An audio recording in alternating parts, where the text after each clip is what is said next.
Jadi sebenarnya kita kemarin sempat terlalu khawatir berlebihan akibat efek dari kenaikan BBM bersubsidi. Ternyata tidak seperti yang kita duga juga ya Pak Billy. Ternyata market masih kuat. Boleh minta ulasan update-nya nggak Pak di awal pekan ini?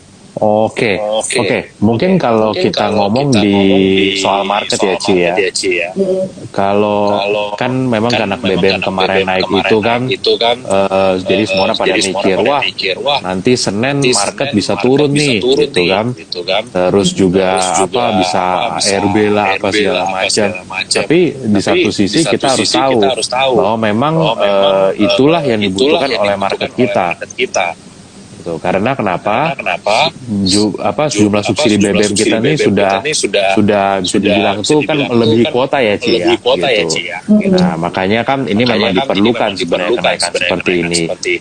Nah, jadi memang kemarin BBM-nya tuh bisa dibilang penting lah ya, karena tahu jumlah subsidi kita tuh udah benar-benar bisa melebihi kuota lah nanti bulan Oktober, November. Jadi wajar lah kalau pemerintah itu kan dan balik lagi, memang sebenarnya kan teman-teman tahu ya, kan nggak sehat sebenarnya subsidi terlalu besar itu ya teman-teman ya.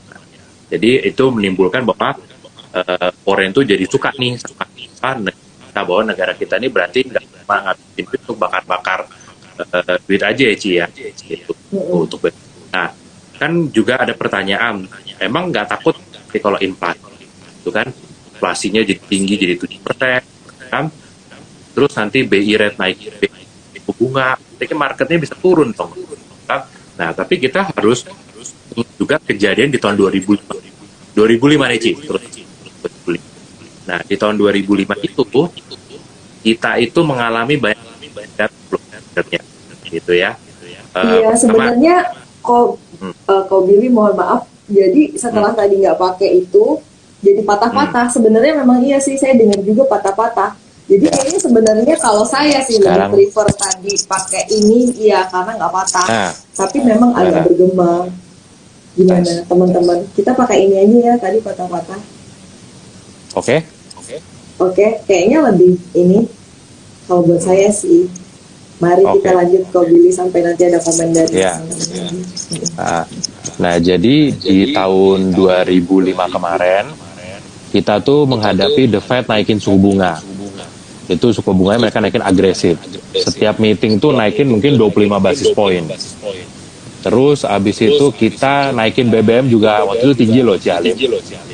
Karena waktu itu premium aku masih ingat 1.800 bulan Maret 2005. Dinaikin jadi 2.400. Oktober itu jadi 4.500. Jadi kita naik BBM itu dari 1.800 ke 4.500 hanya dalam waktu 7 bulan.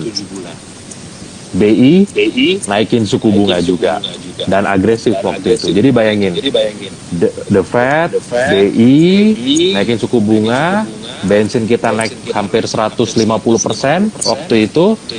Tapi waktu itu marketnya kayak gimana? Ya overhang, gitu kan, overhang sebentar, gitu. Nah, habis itu kita lihat di akhir 2005 marketnya langsung take off ke atas gitu. Nah, jadi memang sebenarnya kenaikan BBM itu tidak perlu ditakutin selama harga komoditas kita, andalan kita terutama batu bara, CPO itu juga tinggi. Gitu karena negara kita it's about commodity, teman-teman. Gitu. Oke. Jadi nah ini mulai banyak yang nanya juga, tadi udah sebut kode emiten juga, jadi kita sudah singgung soal batu bara nih harganya makin kenceng kayak gitu. Padahal kemarin sempat ada yang takut ya apakah pesta batu bara sudah selesai, ternyata masih kuat kayak gitu. Nah kalau view dari Pak Billy sendiri kayak gimana nih? Iya, kalau di sektor batu bara ya, sektor batu bara ini sektor yang menarik karena dari kuartal 1 orang bilang nanti turun setelah selesai winter. Tapi abis itu kuartal 2 masih di atas. Orang bilang oke, abis selesai kuartal 2 pasti turun kuartal 3. Nyatanya harganya malah all time high sekarang kan, tadi malam kan batu baranya kan. Jadi memang tahun ini tahun yang gak gampang untuk bikin prediksi gitu, terutama untuk harga komoditas. Karena benar-benar dinamikanya luar biasa ya Ci ya. Sanksi ini, sanksi itu. Tapi di satu sisi, yang bikin sanksi, itu sekarang juga lagi kewalahan nih. Sampai sekarang kan Eropa sampai bilang apa perlu bakar kayu nih untuk gantiin apa gas dan segala macam. Belum lagi ditambah Eropa selama ini kan bergantung sama gas. Nah, gas yang diekspor itu mostly dari Freeport di Amerika. Freeport di Amerika, kita tahu awal Juni kemarin itu kan pabriknya blow up ya, bisa dibilang gitu kan. Blow up, nggak bisa ekspor. Maintenance nggak tahu sampai kapan. Mungkin nanti akhir tahun atau kayak gimana. Nah, jadi memang sentimen kayak gini ngebikin substitute apa ke coal itu jadi menarik gitu. Plus juga kalau kita lihat ya harga yang lain juga naik kan Ci, minyaknya juga naik dan segala macam. Jadi memang make sense kalau perlu dibilang sih energi lebih menarik sekarang ketimbang metal. Nah, tapi nanti kalau ekonomi China itu mulai recover, apalagi mereka lagi apa stimulus segala macam, nah harusnya nanti di kuartal 4 ekonomi China recover, nah metalnya akan improve gitu. Oke, teman-teman kayaknya kita harus kompromi dengan suaranya ya, karena tadi kalau nggak pakai itu jadinya suaranya patah-patah. Kalau pakai alat earphone jadinya agak bergema aja. Tapi kalau saya sih masih nyaman dengarnya ya. Ya, coba aja Ci. Mungkin gitu kita bisa coba juga Ci. Pas aku ngomong misalnya Cialin di mute, pas Cialin ngomong aku yang mute. Nah, mungkin kayak gitu ini kali. Gak tahu nih, saya nggak secanggih itu juga ininya, saya bingung juga gimana. Mute di layar ini aja kan ada nih Ci.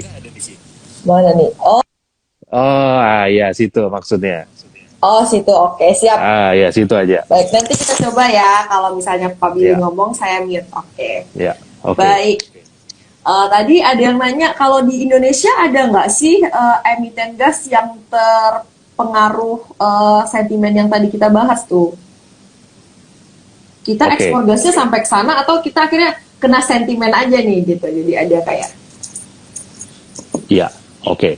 Nah, ini kita coba ya kalau Cialin mute ya, siapa tanya. Oke. Nah, kalau kita lihat soal emiten gas ya. Nah, ini tuh di Indonesia ini kan orang selalu proksinya selama ini kan Medco gitu kan. Terus ada yang bilang kalau minyak nanti naik tuh Elsa gitu kan. Terus juga ada yang bilang energi gitu kan, energi gitu kan. Nah, makanya ini kita bilang, tapi sayangnya di Indonesia proxy gasnya itu nggak sejelas di luar nih. Kalau di luar kita punya banyak player di Kanada, di Amerika itu ada banyak playernya semua tuh gas-gasnya gitu. Nah, tapi kalau di Indonesia memang proxy gasnya itu tuh ya menurut kita tuh nggak banyak ya Ci ya. Kalaupun ada yang namanya berbau gas kayak Pegas gitu ya. Terus energi Mega Persada, terus juga Medco minyak segala macam. Nah, memang bisnis modelnya agak sedikit berbeda ya gitu ya dibandingkan mungkin gas player di luar sana gitu. Jadi memang saya paham sih kalau teman-teman tuh terutama gini Ci, kalau masih ingat dulu setiap minyak ya. Setiap minyak naik, orang bilang hajar Medco gitu kan. Tapi orang bingung gitu kan.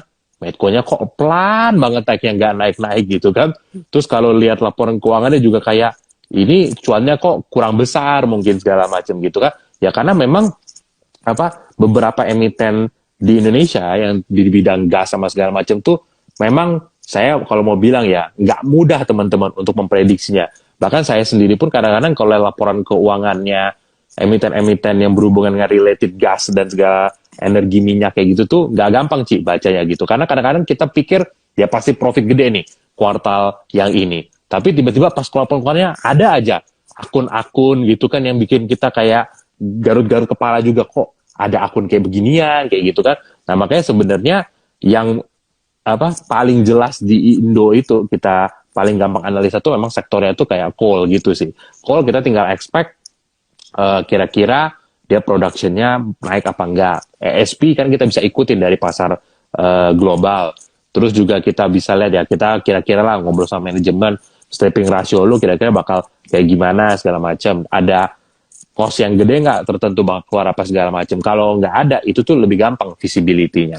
Nah, kalau di emiten-emiten sektor gas atau sektor minyak, kadang-kadang tuh ada aja Ji, apa kalau aku mau jujur ngomong ya, apa pajak lah, ya kan, terus ada depresiasi, apa amortisasi dan apa, kadang-kadang ada akun-akun begitu tuh, makanya memang nggak gampang ya untuk memprediksi emiten yang related gas sama minyak di Indonesia. Malah mungkin menurut aku lebih gampang ya Cia, ke depan kalau kita emang yakin nih minyak mau naik, minyak mau naik gini loh, kan sekarang dunia lagi kekurangan minyak ya.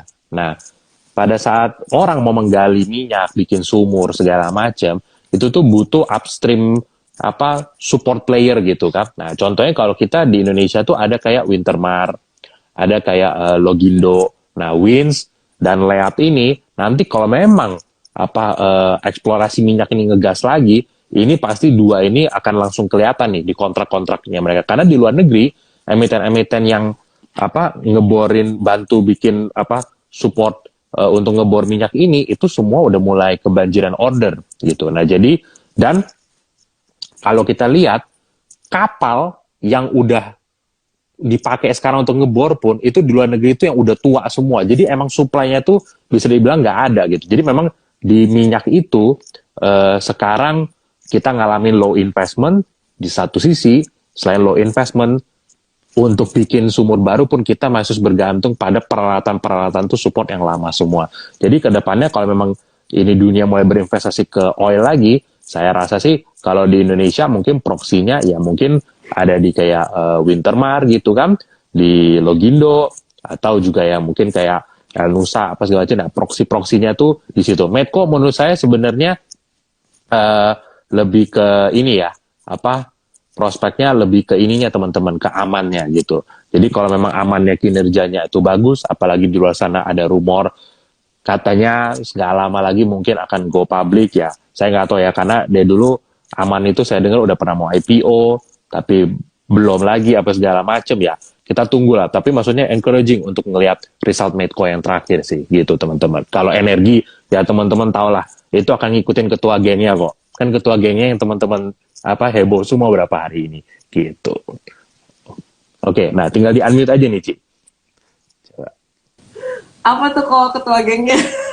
Bumi dong. Ini gimana coba? Gimana kalau view-nya Bumi ini kan? Kok Bernard ya?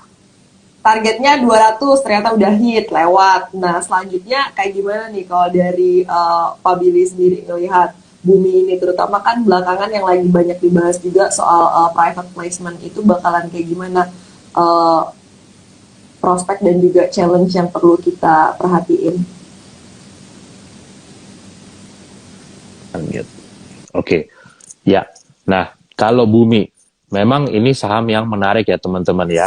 Dari zaman dulu apa saya pertama kali juga di market, saham ini udah heboh sekali gitu kan. Dulu dari ratusan perak jadi 8.000 hanya dalam waktu berapa ya? Mungkin hanya dalam waktu sekitar kurang lebih 1,5 tahun waktu itu. Nah, heboh sekali sampai waktu itu ada broker asing yang nulis targetnya 10.000 lah, 20.000 dan segala macam.